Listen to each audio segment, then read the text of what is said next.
자, 오늘은 그 노아 홍수 이후에 일어난 일들 그리고 바벨탑이라는 그 바벨탑 건설에 관련된 얘기를 한번 나눠보고자 합니다.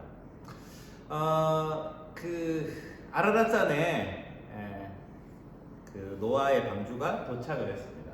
도착을 하고 그 땅바닥에 노아가 안착을 했죠. 그 아라랏산을 찾을 때도 그 좀 우여곡절이 있었죠. 까마귀도 보냈다가 비둘기도 보냈다가 해서 다시 돌아온 그 새가 뭐였습니까? 비둘기가 돌아오고 난 다음에 거기서 이제 땅이 있구나. 그 올리브 가지를 보고 여기에 땅이 있구나라는 것을 깨닫고 아라랏산이라는 산중턱에 도착을 하고 거기에서 정착을 하게 되죠. 그리고 그곳에서 제사를 드리고 농사도 짓게 됩니다. 그리고 하나님께서 무지개를 주셔가지고 무지개 의미가 심판이 뭘로 없다고 얘기합니까? 물로 심판이 없다라는 언약을 얻게 됩니다. 하나님의 약속이 완성이 되는 것이죠. 이제 심판과 하나님의 구원이 이어지는 것. 이것도 제가 맨 첫 시간에 말씀드렸던 생명의 책에 관련된 얘기입니다. 하나님께서 그 인간을 심판했지만 결국은 이 생명을 구원해 주셨죠. 구원으로 끝이 납니다. 구원으로 끝이 납니다. 노아 가족 8명의 구원으로 그 홍수가 끝이 나는 장면이 나옵니다. 근데 노아에 대한 얘기가 또 좀 에필로그처럼 나오죠. 노아와 아들 3명 셈, 함, 야벳 얘기가 나오는데 함의 셈과 야벳의 자손들에 비해서 함의 자손 그리고 또 가나안이라고 얘기하기도 하죠. 함의 아들이 가나안이니까 이 두 아들이 노아를 조금은 조롱을 하고 술 취한 노아를 조롱을 해서 이 저주를 받죠. 이 저주받은 내용이 나옵니다. 참 여러분 이 말의 힘이 굉장히 중요한 것입니다. 노아가 물론 이 함이 잘못했어요. 근데 노아는 잘못이 없는가? 노아는 어떨까요? 자기 자식을 저주하는 게 좋은 일입니까? 저는 노아도 문제가 있지 않나 라는 생각을 해봅니다. 자기의 실수가 있죠. 그 실수를 드러내고 놀리는 그 아들이 믿긴 합니다만 저주까지 한다라는 것은 글쎄요, 부모의 입장에서 생각해 보면 이해가 되지 않는 상황입니다.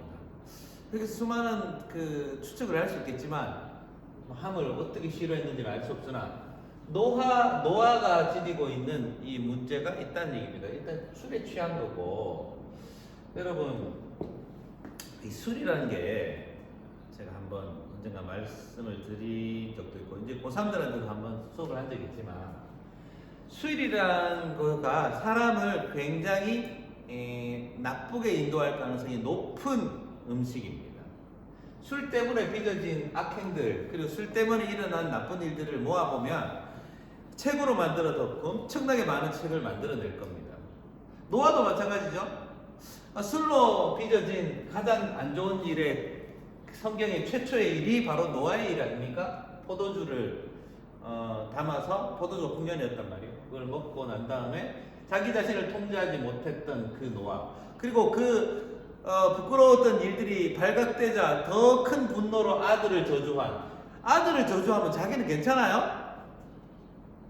이 노아를 봤을 때 어떨 때는 소개할 때는 당대의 완전한 자고 정말 의인이요라고 얘기했지만 이 문제에 있어서 노아는 완전한 자라는 얘기를 듣기에는 좀 민망하긴 합니다.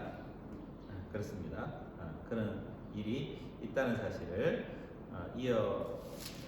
기억하시면 될 것 같고요. 10장에는 보면 노아의 족보가 나옵니다. 그래서 이 노아의 자손들이 어떻게 자손이 펼쳐졌는지를 추측할 수 있는 일들이 참 많아요. 그러니까 우리가 참고로 그냥 알 수 있는 거 셈은 뭐 황인종이고 뭐 흑인종이고 이건 백인이고 뭐 이렇게 흔히 알고 있는데 사실 이게 정확하게 딱 떨어지진 않습니다. 이게 섞여 있어요. 섞여 있기 때문에 그냥 그런가 보다라고 생각하고 요거를 오해한 게 뭐냐면 하합의 자손이 흑인이잖아요. 그래서 나중에 노예제도를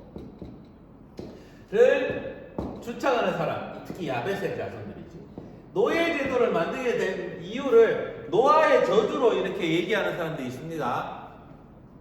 그것은 옳지 않다. 그것은 옳지 않다. 성경을 잘못 해석한 겁니다. 그러니까 함의 자손, 특히 흑인들은 노예가 돼도 상관없다 라고 주장하는 것이 있는데 사실 그러면 안 되죠. 어떻게 태어나면서부터 노예가 되는 사람이 있습니까? 이건 어떻게 보면 굉장히 성경을 오해한 것이라고 보면 됩니다. 여러분 그런 것으로 성경을 사용하는 사람들을 대격하시기 바랍니다. 이런 얘기가 참 많아요. 이거를 성경에 있는 얘기를 근거로 삼아서 많은 사람들을 억압하고 잘못된 신앙을 집어넣는 경우가 있는데 이렇지는 않다라는 거죠. 이거 노예제도가 설득력 있게 됩니까? 저렇다고 해서 노예 살아오면 돼요? 노아가 저주했기 때문에 너는 앞으로 평생 노예로 살아야 돼. 얘기할 수 있습니까? 그러면 안 되죠. 그렇지 않습니다. 기억하시면 되겠습니다. 오늘 노아 얘기는 끝을 내고 바벨탑 얘기를 좀 합시다. 바벨이란 말 자체가 나중에 바벨론의 얘기가 이 중에 들어간 것이 아닌가라고 얘기하는 사람들이 있습니다. 바벨론은 언제예요? 바벨론이 태동하게 된 걸 따지면 BC 한 7세기 정도의 바벨론이 나오거든요. 근데 이 성경책이 기록된 건 언제예요? BC로 따지면 한 4,000년 전인데 4,000년 이전인데 그때 이 바벨 얘기가 왜 지금 BC 1500년이나 넘게 차이 나는 그 시간대와 이 바벨은 어떤 관계가 있을까요? 어떤 학자들은 이렇게 얘기합니다. 바벨론하고 바벨하고 같은 어원이에요. 같은 말인데 창세기 11장의 내용을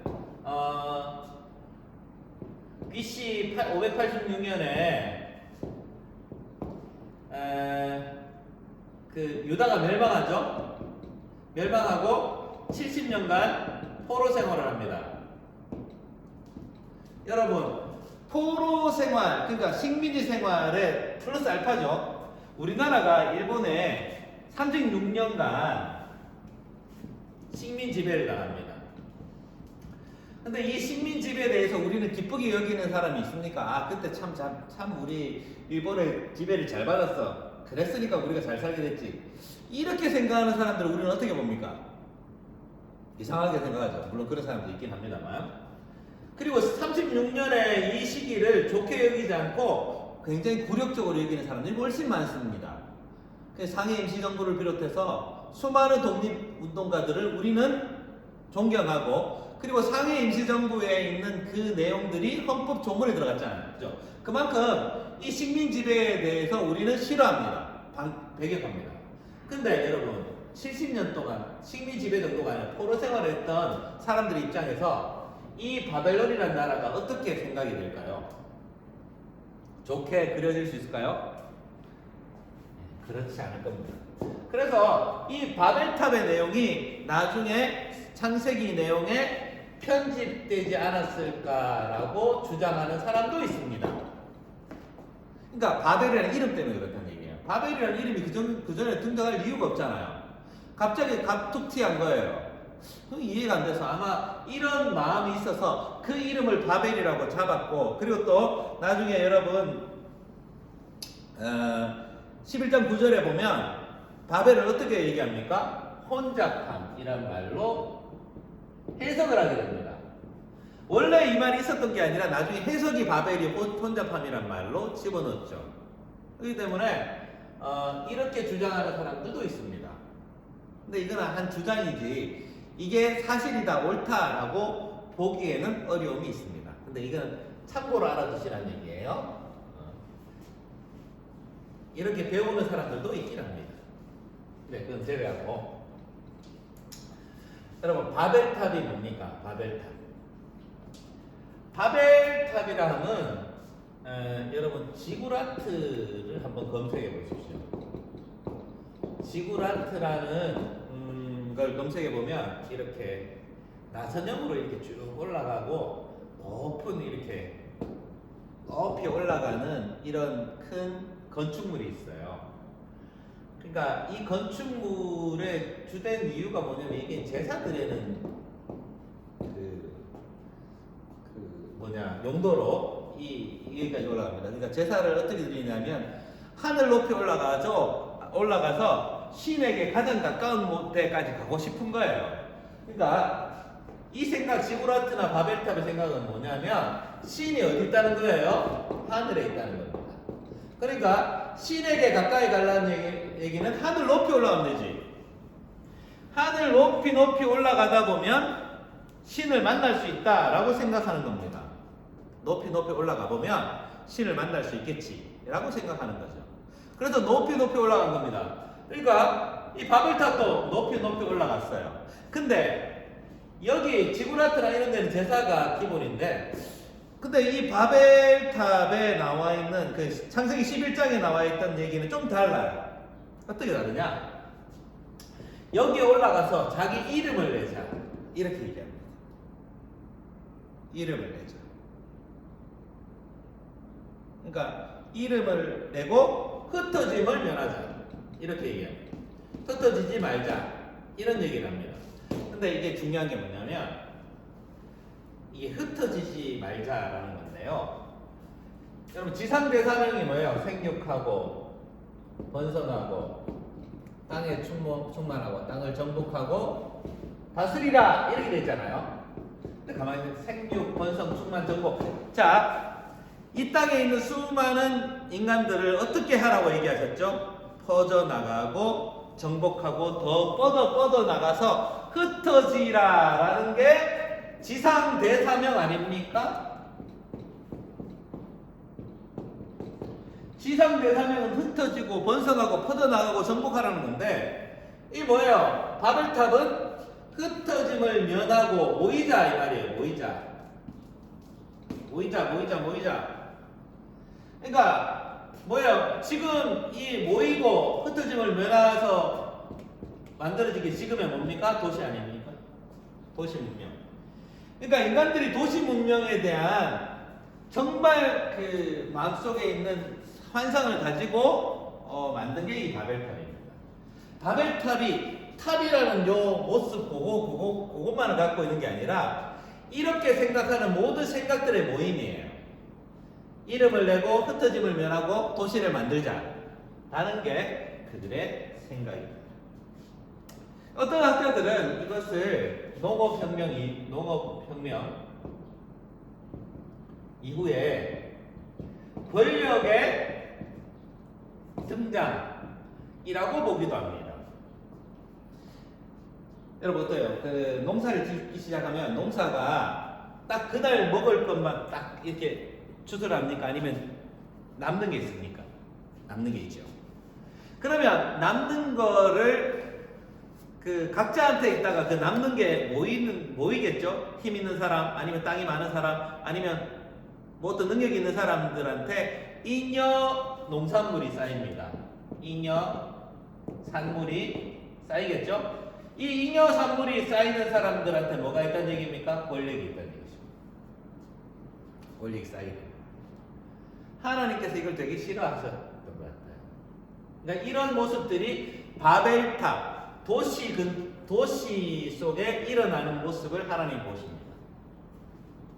자, 성경에 나옵니다. 어떻게 보십니까?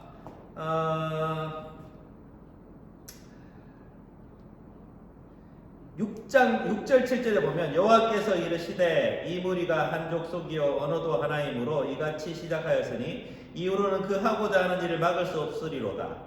자, 우리가 여기서 복수형이 나오네요. 우리가 내려가서 거기서 그들의 언어를 혼잡하게 하여 그들이 서로 알아듣지 못하게 하자 하시고. 그러니까 이렇게 되는 모습들, 이름도 내고 흩어짐을 면하고 도시를 만들어서 계급도 만들고 하는 이 모습을 하나님께서 별로 좋아하지 않으셨어요. 그래서 내려가신 거예요. 그리고 그들을 막을 수 있는 방법을 뭘로 삼으십니까? 어떤 방법으로 이들을 막았죠? 네, 우리가 잘 아는 방법이죠. 언어를 건드리십니다. 언어가 달라짐으로 이 모든 일들이 깨지게 됩니다. 도시 문명이 깨지고 권력의 여러 가지 문제들이 생깁니다. 언어가. 여러분, 이 언어가 얼마나 중요하냐면 언어가 다르면 문화도 다릅니다. 생각도 다르고요. 가치도 다릅니다. 이 언어가 얼마나 중요한지 몰라요. 제가 그 철학 가운데 또 교육학 가운데 이 구조주의라는 말을 들었어요. 구조주의. 나중에 여러분들도 이거 배울 거야. 대학 가면 배울 텐데. 구조주의 교육학, 구조주의 철학 이렇게 나오는데요. 말이 구조주의지만 이 언어하고 관련된 겁니다. 언어가 우리의 삶에 많은 영향을 미쳐요. 이게 구조주의입니다. 언어만의 문제가 아니에요. 그 언어가 미치는 영향을 가만히 생각해 보면 되게 많은 곳에 영향을 미치라는 얘기입니다. 말이 안 통하면 그냥 안 통하는가 보다. 끝이 아니라 언어가 다르면 그 외에 많은 것들도 다 다르게 된다는 얘기입니다. 같은 사람이 안 돼요. 보면 이 민족은 한족 속이고 언어도 같기 때문에 문제가 생긴다. 흩어지게 하자 했을 때 언어가 흩어지니까 다른 모든 것도 다 흩어지게 되는 거예요.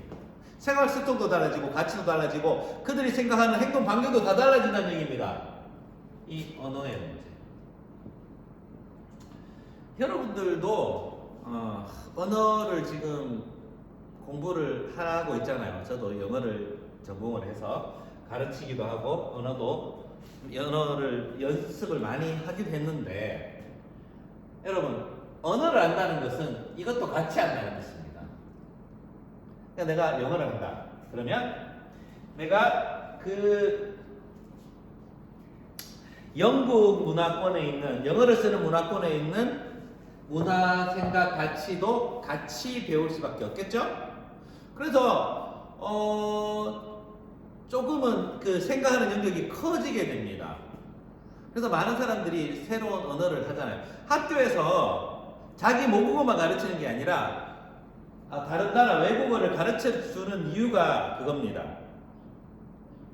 또 다른 문화, 또 다른 하나의 세계가 열리는 거예요. 언어만 배우는 게 아니라. 그래서 공부할 수 있는 최고의 방법은 외국어를 배우는 겁니다. 외국어를 배워야지 공부를 제대로 할 수 있는 겁니다. 여러분 영어 못한다고 해서 영어 한다고 해서 여러분 슬퍼하거나 괴로워하지 마십시오. 자, 모국어로 쓰는 영국과 미국도 외국어를 공부합니다. 물론 우리가 배우는 영어처럼 세게 공부하진 않지만 외국어는 꼭 해야 돼요. 왜? 이런 걸 더 붙여 배워야 되기 때문에.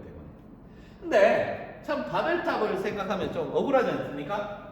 이 바벨탑이 없었으면 우리는 전부 다 뭘 할 수 있었습니까? 한 언어로 할 수 있었기 때문에 외국어를 안 배워도 되죠. 근데 외국어를 해야 되잖아요. 이게 하나님의 오묘한 섭리가 있는 것입니다.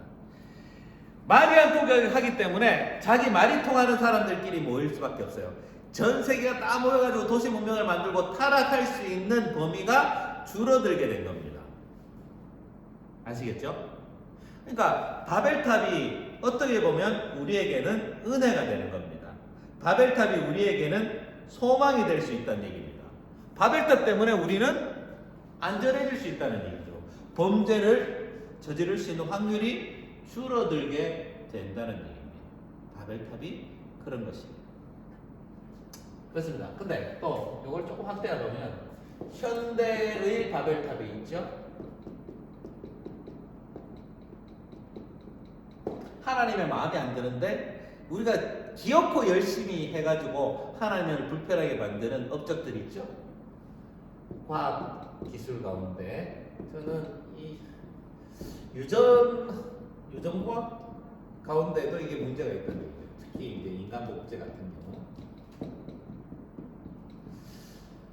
물론 의학적으로 많은 사람들의 삶을 풍요롭게 만들고 그리고 굉장히 절박한 가운데 있는 사람들을 치유한다는 의미에서 뭐 그걸 쓰인다면 부분적으로는 인정할 수 있겠지만 인간이 인간을 복제하게 되는 데까지 가버리면 여기서부터는 문제가 되게 복잡해져요.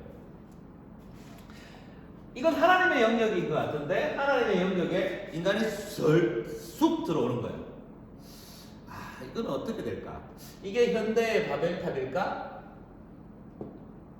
그리고 뭐 인공지능 AI의 부분 같은 경우에는 우리는 어떻게 이걸 받아들일 수 있을까? 이런 문제 있죠? 예를 들면 인공지능이 우리의 일들을 다 해버리고 인공지능이 판단하는 그 판단을 다 따라버려요. 그러면 인공지능이 하나님의 자리에 덜컥 설 수 있다는 얘기입니다. 고민하지 않고 인공지능한테 다 물어봐요. 그것도 어떻게 보면 현대판 바벨탑이 되지 않을까? 라는 생각도 해봅니다. 여러분들의 생각은 어떻습니까? 지금 우리가 겪고 있는 바벨탑은 뭘까요? 여러분 질문으로 이 바벨탑의 내용들을 한번 이렇게 기록해 주셨으면 좋겠습니다. 바벨탑은 현대의 바벨탑은 무엇일까? 그런 생각을 해보시기 바랍니다. 자, 이것으로 오늘 수업을 마치겠습니다.